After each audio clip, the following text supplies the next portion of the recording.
Good morning बच्चों। Good morning sir. हमने वाक्य की कविता को सीखा। अब इस कविता से हमें क्या क्या सीखने को मिलेगा, उन चीजों को हम सीखते हैं, क्योंकि हमारा उद्देश्य कविता के साथ साथ पढ़ना भी है और सिखाना भी है। पहला लाइन थी, वर्ण से वर्ण मिला तो शब्द मिला।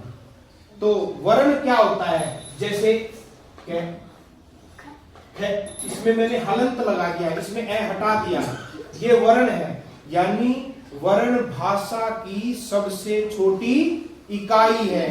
सबसे छोटा क्या होता है? वर्ण। सबसे छोटा क्या होता है? वर्ण। और वर्ण से वर्ण मिलकर क्या बनता है? शब्द। जैसे के, मैं, ले, क्या बन गया? कमल। ये शब्द बन गया।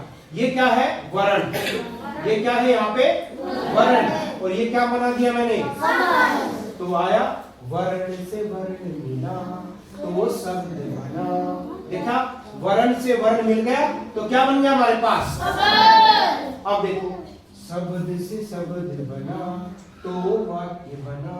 हम शब्द से शब्द, जैसे या मैं यहाँ लिखता हूं, कमल पढ़ता है,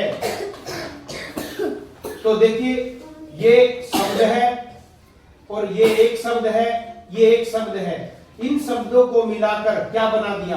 वाक्य। यानी शब्दों से मिलकर क्या बन गया? वाक्य। अब वाक्य भी दो होते हैं। वाक्य कितने होते हैं? दो। कौन से प्रकार के वाक्य होते हैं? एक सार्थक वाक्य होते हैं और एक निरर्थक वाक्य होते हैं। दोनों ध्यान से सुने। पहले मैं शब्द के बारे में बताऊंगा। डस्टर क्या है? सार्थक और निरर्थक शब्दों के बारे में जाने। पहले देखें इधर, सार्थक और निरर्थक के बारे में देखें। सार्थक और निरर्थक ये शब्द भी होते हैं। जैसे इसको कहते हुए, अब इसका मतलब है पलट। पलट का मतलब क्या होता है? पलटना। क्या होता है? पलटना। तो ये सार्थक शब्द है। अब देखो, टलप, इसका मतलब कोई जानता है? टलप का मतलब हमें तो नहीं पता। तो ये शब्द निरर्थक है, इसका कोई अर्थ नहीं है। नी का मतलब नहीं, अर्थ का मतलब कोई अर्थ नहीं, इसका कोई अर्थ नहीं है। सार्थक, से का मतलब है, साथ, अर्थ, इसके अर्थ लगा हुआ है, इसके अंदर अर्थ है। पलट का मतलब पलटना। तो जिसका मतलब हो सार्थक और जिसका कोई मतलब ना हो निरर्थक। ये तो शब्द है। ऐसे ही मैं एक वाक्य लिखता हूं और तुम खुद बताओगे कि ये सार्थक है या निरर्थक है। अब ध्यान से देखें।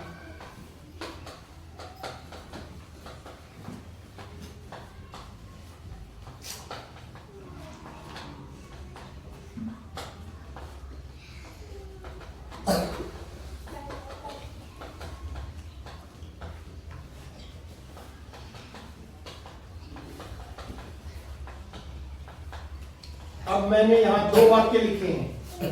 पहला वाक्य तुम बताओगे सार्थक है क्या निरर्थक है? निरर्थक। अरे पहले बोलने तो दो। गाय को काटकर घास खिलाओ, कैसा शब्द है? कैसा वाक्य है? सार्थक है क्या निरर्थक? निरर्थक। क्यों, इसमें क्या दिक्कत आ गई? हाँ, वेरी गुड। गाय को काटकर, गाय को जब काट ही दिया तो वो घास कैसे खाएगी? तो ये निरर्थक है। क्या है? निरर्थक। और ये है वाक्य, क्योंकि ये पूरा वाक्य है। और ये है सार्थक। जैसे घास को काटकर, अब बात ठीक है, घास को काटकर गाय को खिलाओ। अब ठीक है? अब पहले क्या काटा जा रहा है?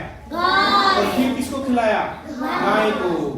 यानी घास को काटकर गाय को खिलाया। तो ये कौन सा वाक्य हो गया?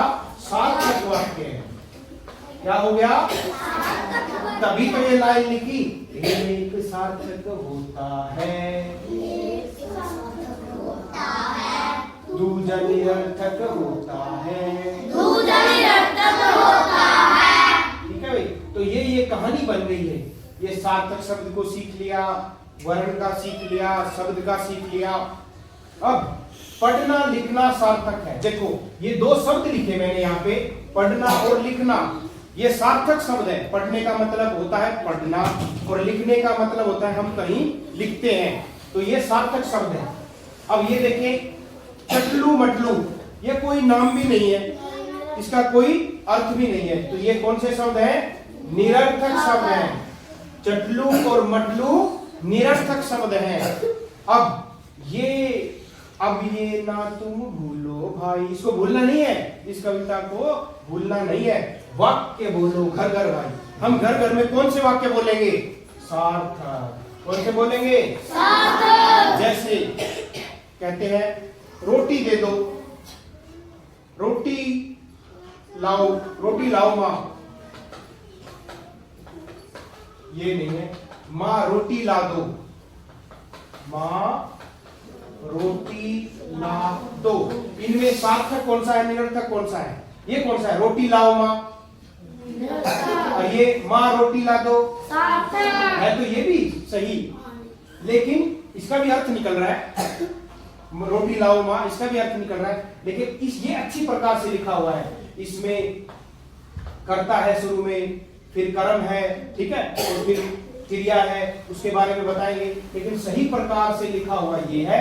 लेकिन वाक्य ये भी सही है, इसका अर्थ तो निकल रहा है, तो जिसका अर्थ निकलता है वो वाक्य सही होता है, लेकिन ये इसका तो अर्थ ही गलत निकल रहा है, इसलिए ये निरर्थक है। जैसे गाय को काटकर, जब गाय को काट ही दिया तो उसको घास कैसे खिलाया जाए? वो घास नहीं खा सकती, इसलिए ये निरर्थक है। ये समझ में आ गए सभी बच्चों के? अब मैं दो शब्द लिखता हूं, सार्थक और निरर्थक, और देखते हैं कौन बच्चा बता देगा ये सार्थक है निरर्थक है।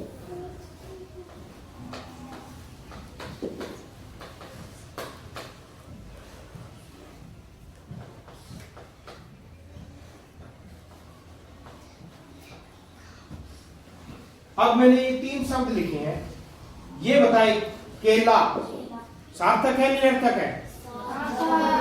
सबको पता है केला क्या काम आता है खाने के। अब ये इसका मतलब है लाके, लाके कैसा है?